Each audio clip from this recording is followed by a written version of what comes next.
Hi, Hikin Jim here. Welcome to another episode of Adventures in Stoving.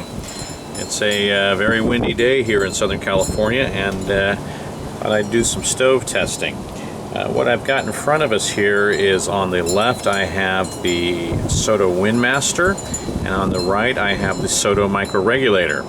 So the WindMaster is the successor to the MicroRegulator, and Soto says that they've improved the wind performance of the WindMaster as compared to the MicroRegulator.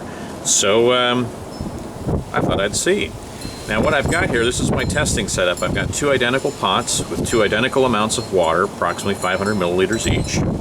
I've got two identical canisters, so I'm using Primus Power Gas, as it happens. Not that that's particularly significant.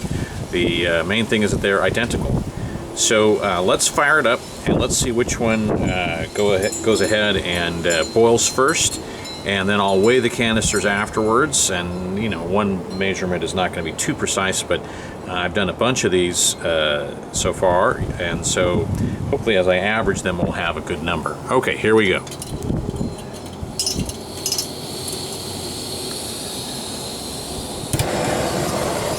Okay, flame on.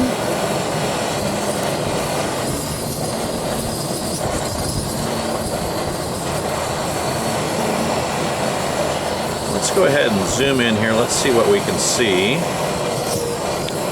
Well, it's daylight, so it's going to be a little hard to see what's going on. You can probably see that the pot supports are turning red here.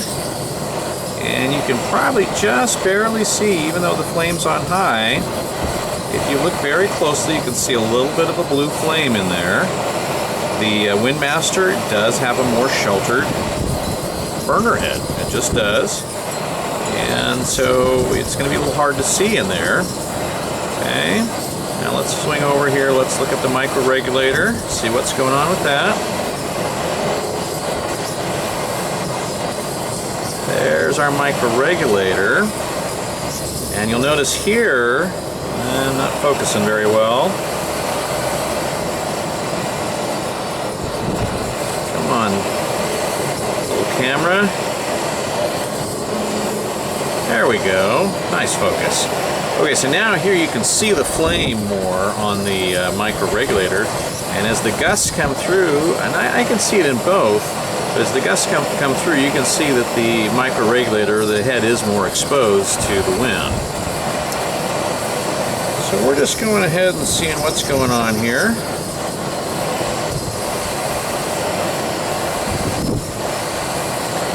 So let's zoom back out. Well, actually, let's pan over. Back over to the WindMaster just to see what's going on. Again, you can't see too awfully much in there because the burner is recessed. So you can see that the tips are glowing of the pot supports, and you can see that there is some blue flame in there. And I can see that the wind is definitely impacting both of them, but they're both cranking along, and even though there's some pretty heavy gusts, neither one of them's blown out, so that's good. This is probably going to be a fairly long boil because, you know, okay, now I'm seeing steam coming out of the WindMaster, and I'm going to pop open the lid here.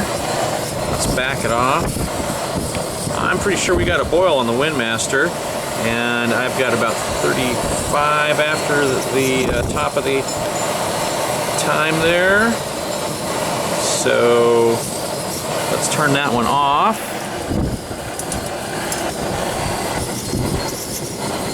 Ow.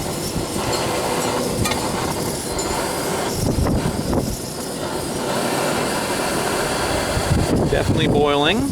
Okay.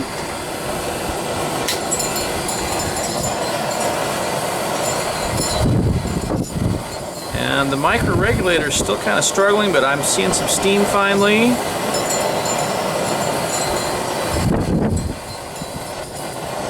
little more steam.